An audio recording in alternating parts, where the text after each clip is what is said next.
Supreme court کے سابق جج ایس عبدالنذیر کو مرکزی حکومت نے آندھرا پردیش کا گورنر مقرر کرنے کا حکم جاری کیا ہے۔ عبدالنذیر اصل میں کرناٹک کے مڈبیری سے ہیں اور کرناٹک ہائی کورٹ کے جج کے طور پر بھی اپنی خدمات انجام دے چکے ہیں۔ انہوں نے بابری مسجد، 3 طلاق، نوٹ بندی سمیت اہم معاملات میں مرکزی حکومت کے حق میں فیصلے سنائے تھے۔ ایک رپورٹ کے مطابق 50% ریٹائرڈ ججز سپریم کورٹ کے گورنمنٹ کہیں نہ کہیں ان کو بھیج دیتی ہے، جس سے لوگوں کا یقین جوڈیشری پہ کم ہوتا چلا جاتا ہے۔ جسٹس گگوئی کو ابھی تو راجیہ سبھا دی تھی، اب جسٹس نذیر صاحب کو آپ نے گورنر بنا دیا۔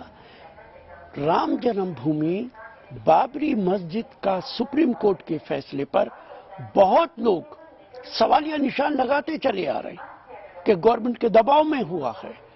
جسٹس گگوئی کے بننے کے بعد جسٹس نذیر کو گورنر بنانا ان لوگوں کے شک اور شبے کو اور مضبوط کرتا۔